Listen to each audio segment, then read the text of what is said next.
कहानी की शुरुआत होती है 1950 में, जहां एक कार फैक्ट्री के अंदर कुछ गाड़ियां तैयार की जा रही थीं। लेकिन उनमें से एक लाल रंग की गाड़ी बहुत खास थी, जिस पर एक मैकेनिक काम कर रहा था। जब वो इंजन चेक कर रहा था तो अचानक गाड़ी का हुड अपने आप इतनी तेजी से बंद हो गया कि जिससे मैकेनिक का हाथ बुरी तरह कुचल गया। उसे जल्द से जल्द डॉक्टर के पास ले जाया गया। उसके बाद एक और मैकेनिक गाड़ी चेक करने आया। जब वो गाड़ी के अंदर था तो उसकी सिगार की राख सीट पर गिर गई। उसने सिगार की राख को वहीं सीट पर छोड़ा और अपनी गलती इग्नोर करके मजे से गाड़ी में काम करने लगा। लेकिन उसे पता नहीं था कि उसकी इस छोटी सी गलती का अंजाम बहुत बुरा होने वाला है। खैर, फिर कई घंटे बीत गए और फैक्ट्री का काम खत्म हो गया। सब वर्कर्स अपने अपने घर लौट रहे थे, पर जाते हुए सुपरवाइजर ने देखा कि लाल रंग की गाड़ी की लाइट अभी भी ऑन है। वो उस लाल कार के पास जाता है। उसने जैसे ही गाड़ी खोली तो अंदर से सिगार वाले मैकेनिक की लाश बाहर गिरी। इस इंसिडेंट को अब 28 साल बीत चुके थे और हमें 1978 का वक्त दिखाया जाता है, जहां हम डेनिस नाम की एक स्टूडेंट को देखते हैं जो अपनी गाड़ी में अर्नी नाम के एक दूसरे लड़के के घर पहुंचता है। अर्नी एकदम सीधा साधा पढ़ाकू लड़का था। डेनिस और अर्नी एक दूसरे से काफी अलग थे, पर फिर भी वो जल्दी ही काफी अच्छे दोस्त बन गए। आज उनके स्कूल का पहला दिन था। स्कूल पहुंचकर उन्होंने अपने लॉकर्स से नई किताबें निकाली। तभी एक नई स्टूडेंट ली आती है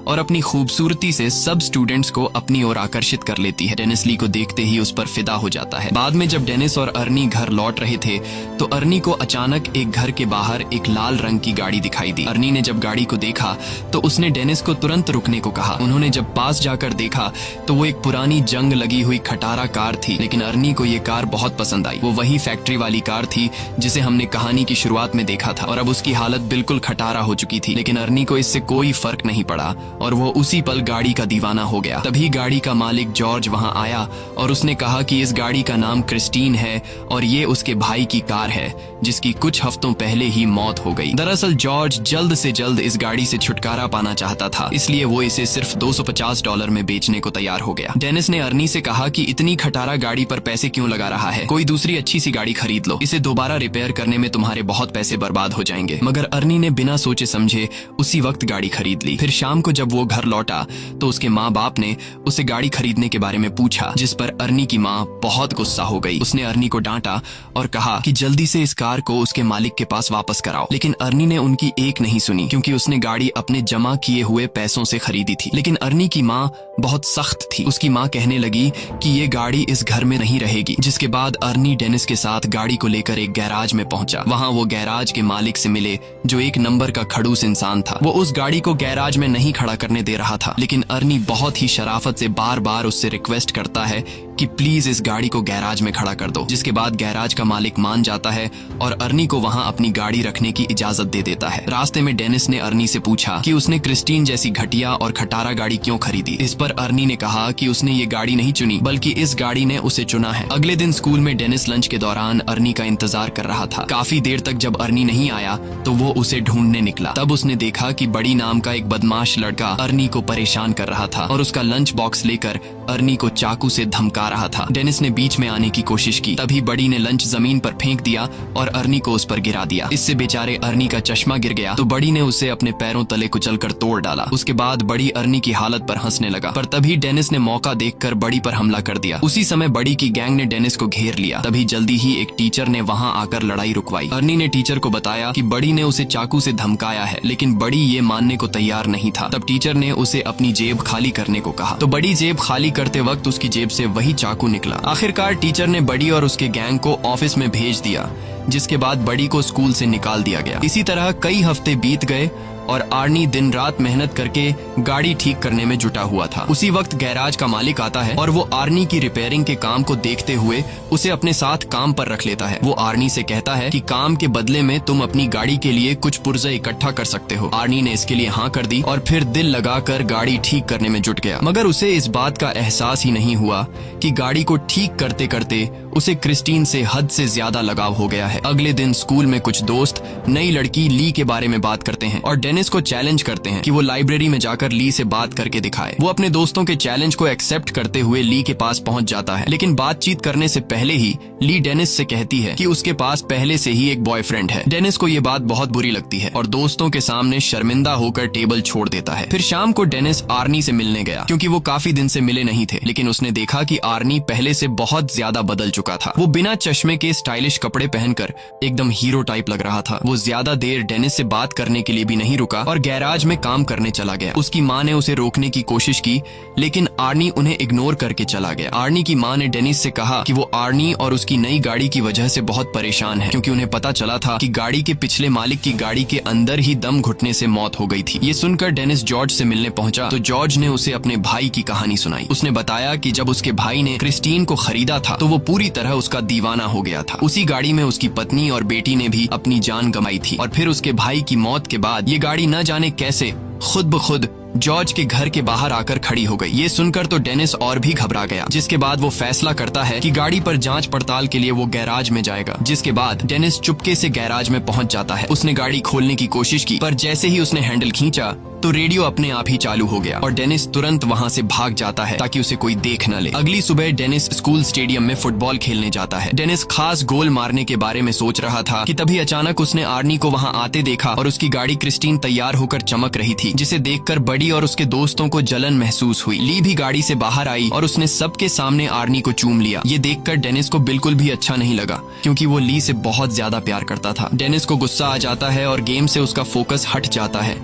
इसी मौके का फायदा उठाकर दूसरी टीम का प्लेयर उसे धक्का देकर गिरा देता है। उस धक्के से डेनिस इतनी जोर से जमीन पर गिरा कि वो तुरंत ही बेहोश हो गया और उसे बहुत गहरी चोट भी आई। इस इंसिडेंट के कई दिन बाद डेनिस की आंख खुली तो उसने देखा कि वो एक हॉस्पिटल में है। उसकी टांग और गले में प्लास्टर लगा हुआ था। आर्नी भी उसे मिलने आया था। तब डेनिस को रियलाइज हुआ कि उसका दोस्त कुछ ज्यादा ही तेजी से बदल रहा है। 1 महीने पहले वो एक डरपोक और शर्मीला सा लड़का हुआ करता था, जो किसी से खुलकर बात भी नहीं कर सकता था। खैर, आर्नी जल्दी ही उसे अलविदा कहकर निकल गया। फिर शाम को वो ली के साथ मूवी थिएटर गया और बाद में वो दोनों गाड़ी में ही एक दूसरे को चूमने लगे। पर जब बात उससे आगे बढ़ी तो ली अचानक उतरकर गाड़ी से बाहर आ गई। आर्नी उसके पीछे गया तो ली कहने लगी कि मुझसे ज्यादा तो तुम इस गाड़ी से प्यार करते हो। आर्नी को उसकी बातें बहुत अजीब लग रही थीं, लेकिन फिर अचानक बारिश शुरू हो जाती है, जिसकी वजह से वो जैसे तैसे ली को मनाकर वापस गाड़ी में बैठाता है। लेकिन तभी विंडशील्ड खराब हो जाती है, जिसको ठीक करने के लिए आर्नी बाहर निकलता है। ली अंदर अकेली गाड़ी में बैठकर कुछ खाने लगती है कि अचानक गाड़ी का रेडियो अपने आप चालू हो गया। उसी समय डैशबोर्ड से बहुत तेज रोशनी आई और ली को लगा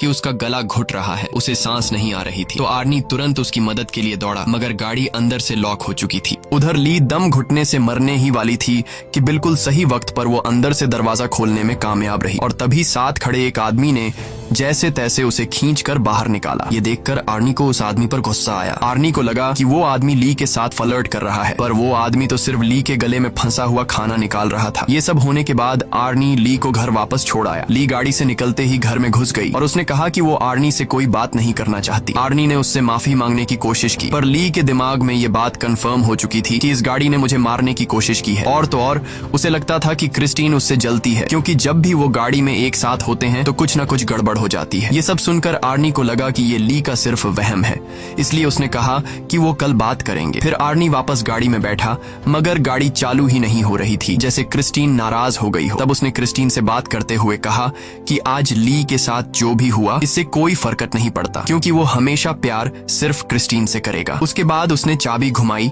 तो गाड़ी डायरेक्ट ही चालू हो गई। अब वो सीधा गैराज पहुंचा और क्रिस्टीन को वहीं छोड़कर घर वापस चला गया। पर तभी उसके पीछे से बडी और उसके दोस्त गैराज में घुस गए। उन सबके पास तरह तरह के हथियार थे और देखते ही देखते उन्होंने पूरी गाड़ी तबाह कर दी। फिर अगले दिन आर्नी ने ली को जैसे तैसे मना लिया और फिर वो दोनों गैराज में आए ताकि आर्नी गाड़ी से अपना वॉलेट निकाल सके। मगर जैसे ही आर्नी की नजर क्रिस्टीन पर गई तो उसने क्रिस्टीन को तहस नहस देखा। ये देखकर आर्नी को बहुत बुरा लगा। आर्नी को लगा कि ये सब कुछ ली ने किया है। ली हैरान होकर पूछी कि ये किसने किया, मगर आर्नी ने बिना बात किए उस पर चिल्ला पड़ा और उसने ली को दूर चले जाने को कहा। बाद में आर्नी ने अपने माँ बाप को इस बारे में बताया तो उन्होंने आर्नी को शांत करते हुए कहा कि वो उसे नई गाड़ी दिलवा देंगे। ये बात सुनकर आर्नी को और ज्यादा गुस्सा आ गया, क्योंकि वह जानता था कि ली की तरह उसके माँ बाप को भी क्रिस्टीन से नफरत है और उसने क्रिस्टीन की इस हालत का जिम्मेदार भी अपने माँ बाप को ही ठहराया, क्योंकि अगर वो उसे गाड़ी घर पर रखने की इजाजत दे देते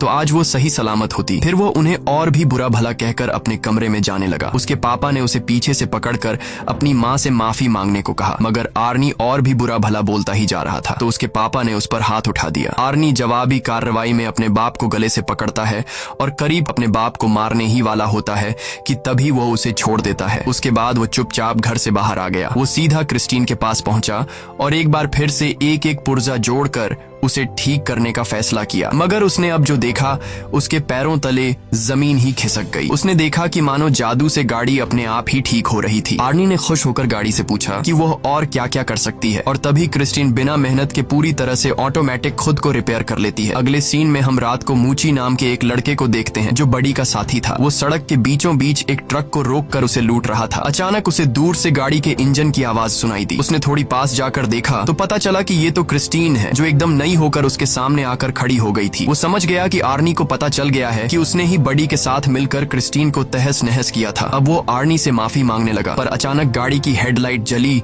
और वह तेजी से मूची की ओर बढ़ने लगी। मूची उसी पल अपनी जान बचाकर भागा और सड़क के साथ मौजूद गली में छुप गया। उसे लगा कि अब तो गाड़ी उसका पीछा छोड़ देगी, मगर जल्द ही क्रिस्टीन दोबारा से उसके पीछे पड़ गई। अब मूची भागकर एक पुराने वेयरहाउस में घुस गया, लेकिन क्रिस्टीन ने उसका पीछा नहीं छोड़ा। आखिरकार मूची एक जगह फंस गया जहां से भागने का कोई रास्ता नहीं था। क्रिस्टीन ने उसे घेर लिया। मूची ने अपना चाकू निकालकर आर्नी को धमकी दी, पर क्रिस्टीन जबरदस्ती अंदर घुस गई और मूची को बेरहमी से कुचल दिया। फिर अगली सुबह आर्नी डेनिस से मिलने गया और उसे मूची की मौत के बारे में बताया। ये सुनकर डेनिस को बहुत हैरानी हुई। उसे ये भी समझ नहीं आ रहा था कि अगर क्रिस्टीन पूरी तरह तबाह हो गई थी तो वो अपने आप ठीक कैसे हो गई। मगर आर्नी ने कोई जवाब नहीं दिया और चुपचाप चला गया। बाहर जाते वक्त आर्नी से डिटेक्टिव जंकिंस मिलने आया और भरोसा दिलाया कि वो क्रिस्टीन पर हमला करने वाले गुंडों को ढूंढ रहा है और साथ ही मूची के कत्ल का केस भी वो ही हैंडल कर रहा है। आर्नी ने कहा कि वो मूची की मौत के बारे में कुछ नहीं जानता, लेकिन वो इस खबर से बहुत खुश है। ये सुनकर डिटेक्टिव को आर्नी पर शक हो गया। उसने आर्नी को बताया कि उसकी गर्लफ्रेंड ने ये गवाही दी है कि गाड़ी बिल्कुल टूटने फूटने के बावजूद भी अपने आप ठीक हो गई। ये सुनने के बाद आर्नी ने कहा कि ये सब झूठ है और वहां से चला गया। बाद में उसने ली को फोन करके मिलने बुलाया तो ली ने आने से इनकार कर दिया, जिससे वो और ज्यादा गुस्से में आ गया। वहीं दूसरी तरफ बडी और उसके दोस्त स्टोर से शराब खरीदते हैं और गाड़ी में बैठकर रवाना हो जाते हैं। रास्ते में एक दूसरी गाड़ी उनका पीछा करने लगती है तो बडी ने गाड़ी रोक कर देखा कि आखिर गाड़ी में कौन है, मगर हेडलाइट्स की वजह से उसे कुछ दिखाई नहीं दिया। फिर उसने अपनी गाड़ी रिवर्स की तो दूसरी गाड़ी भी वैसे ही रिवर्स होने लगी और तब बडी को पता चल जाता है कि वो गाड़ी कोई और नहीं बल्कि क्रिस्टीन है। अब बडी ने गुस्से में आकर गाड़ी भगाई और सीधा एक गैस स्टेशन पर जाकर रुकी जहां उसका दोस्त रिची काम करता था। बडी गाड़ी से उतरकर एक लोहे की रॉड उठा लेता है और अपना पीछा करने वाले आदमी को सबक सिखाने के लिए तैयार हो गया। लेकिन तभी क्रिस्टीन बहुत तेज रफ्तार में आई और सीधा बडी की गाड़ी से जा टकराई, जिससे उसकी गाड़ी को बहुत नुकसान हुआ। बडी को लगा कि आर्नी गाड़ी के अंदर ही है तो उसने आर्नी को बाहर निकलने को कहा, मगर क्रिस्टीन एक बार फिर तेजी से बडी की गाड़ी से टकराई और सीधा उसे वर्कशॉप में घुसा दिया। डॉन गाड़ी में बैठा था तो क्रिस्टीन ने उसे भी बडी की गाड़ी के साथ ही कुचल दिया। उसी समय बडी की गाड़ी से पेट्रोल लीक होने लगा और अचानक उसमें आग लग गई। कुछ ही पलों में पूरे गैराज में बहुत बड़ा धमाका हो गया और रिची भी उसी आग में जलकर मर गया। ये देखते ही बडी अपनी जान बचाकर भागने लगा, लेकिन क्रिस्टीन इतनी आसानी से बडी को जाने कहां देने वाली थी। क्रिस्टीन भी उसका पीछा करने लगी। आखिरकार उसने बडी को भी कुचल दिया और वो वहीं जलकर राख हो गया। कुछ घंटे बाद गैराज के मालिक को किसी गाड़ी के आने की आवाज सुनाई दी। उसने देखा कि क्रिस्टीन धुएं से लिपटी हुई थी। उसे काफी हैरानी हुई क्योंकि आर्नी तो कोई दूसरी गाड़ी ठीक करने गया हुआ था। अब वो अपनी बंदूक लेकर देखने गया कि क्रिस्टीन के अंदर आखिर बैठा कौन है। उसने दरवाजा खोलने की कोशिश की पर वो बहुत ज्यादा गर्म थी और इसीलिए उसने कपड़े की मदद से दरवाजा खोला। जब उसने अंदर देखा तो पता चला कि गाड़ी के अंदर तो कोई भी नहीं है। वो परेशान हो गया कि आखिर इस गाड़ी को चला कौन रहा था। उसे कुछ भी समझ नहीं आया और वो खुद गाड़ी में बैठ गया। लेकिन ये उसकी जिंदगी की सबसे बड़ी गलती थी और अब उसे इस गलती का नुकसान भुगतना होगा, क्योंकि क्रिस्टीन आज कोई गवाह जिंदा नहीं छोड़ने वाली थी। अचानक गाड़ी का दरवाजा खुद ब खुद अंदर से बंद हो गया और फिर क्रिस्टीन सीट को डैशबोर्ड की तरफ धकेलकर उस गैराज के मालिक को मार देती है। फिर अगली सुबह जब आर्नी गैराज पहुंचा तो उसने देखा कि वहां कई सारी पुलिस कार्स मौजूद थीं। वो वहां डिटेक्टिव जंकिन से मिला तो पता चला कि क्रिस्टीन में गैराज के मालिक की लाश मिली है। इस पर आर्नी कहने लगा कि वो नहीं जानता ये सब कैसे हुआ, मगर उसका दिल जानता था कि इसके पीछे क्रिस्टीन का ही हाथ है, क्योंकि वो एक बार फिर से चमचमाती हुई अपनी जगह पर खड़ी थी। दूसरी तरफ डेनिस हॉस्पिटल से घर लौटा तो ली ने उसे फोन करके कहा कि वह उससे मिलना चाहती है। ली डेनिस के पास आती है और डेनिस से कहती है कि क्रिस्टीन ने आर्नी को अपने वश में कर लिया है और अब वो क्रिस्टीन की दीवानगी में पागल होकर अजीब तरह की हरकतें कर रहा है। डेनिस ने कहा कि उसे यकीन है कि आर्नी खुद से कोई गलत काम नहीं कर सकता, लेकिन अगर क्रिस्टीन ने उसके दिमाग पर कब्जा कर लिया है तो क्रिस्टीन को खत्म करना बहुत जरूरी है। उसके बाद ली अपने घर लौट गई और कुछ ही टाइम बाद आर्नी क्रिस्टीन में बैठकर डेनिस के यहाँ आ पहुंचा। उसने डेनिस को ड्राइव पर चलने को कहा तो डेनिस ड्राइव पर जाने के लिए तैयार हुआ। गाड़ी चलाते वक्त आर्नी एक बार फिर से बहुत अजीब बर्ताव कर रहा था। अचानक वो बहुत तेज रफ्तार में गाड़ी चलाने लगा और फिर उसने स्टीयरिंग व्हील भी छोड़ दिया। ये देखकर डेनिस काफी ज्यादा घबरा गया और उसने कहा कि क्रिस्टीन उसकी कंट्रोल में नहीं है, जल्दी से स्टीयरिंग व्हील पकड़ो नहीं तो हम दोनों मारे जाएंगे। पर आर्नी ने अजीबो गरीब तरीके से कहा कि उसके और क्रिस्टीन के बीच में कोई नहीं आ सकता। उसे क्रिस्टीन पर पूरा भरोसा है और अपना पॉइंट प्रूव करने के लिए आर्नी कार को फुल स्पीड में दूसरी लेन में घुसा देता है। सामने से आ रही गाड़ी से उनकी टक्कर होते होते बचती है। अपने दोस्त को पागलपन की कगार पर देखकर अब वो खुद कुछ करने का फैसला करता है। अगले दिन डेनिस ने क्रिस्टीन के बोनट पर एक नोट लिखा जिसमें वो आर्नी से कहता है कि वो शाम को गैराज में मिले। शाम को डेनिस और ली वर्कशॉप में उसका इंतजार कर रहे थे लेकिन आर्नी नहीं आया, तो वो दोनों पास खड़े बुलडोजर में बैठकर उसे वर्कशॉप के अंदर ले आए। उन्होंने प्लान बनाया कि ली ऑफिस में रहेगी और आर्नी के वहां आते ही गेट को बंद कर लेगी और उसी मौके का फायदा उठाकर डेनिस बुलडोजर से क्रिस्टीन को तबाह कर देगा। जल्द ही प्लान के मुताबिक ली ऑफिस में जाने लगी लेकिन वो ये नहीं जानते थे कि क्रिस्टीन पहले से वर्कशॉप में ही पर्दे के पीछे छिपी हुई है। फिर गाड़ी ने अपनी हेडलाइट्स उनकी ओर की और ली को कुचलने के लिए आगे बढ़ी। ली ने जैसे तैसे हवा में लटके हुए एक टायर को पकड़कर अपनी जान बचाई लेकिन क्रिस्टीन ने भी हार नहीं मानी और दोबारा उस पर अटैक करने के लिए आगे बढ़ी। तभी डेनिस बुलडोजर का पंजा उसके सामने ले आया ताकि ली को क्रिस्टीन टक्कर न मार सके। उसके बाद क्रिस्टीन पीछे हटकर वर्कशॉप के दूसरे किनारे पर चली जाती है जबकि डेनिस बुलडोजर को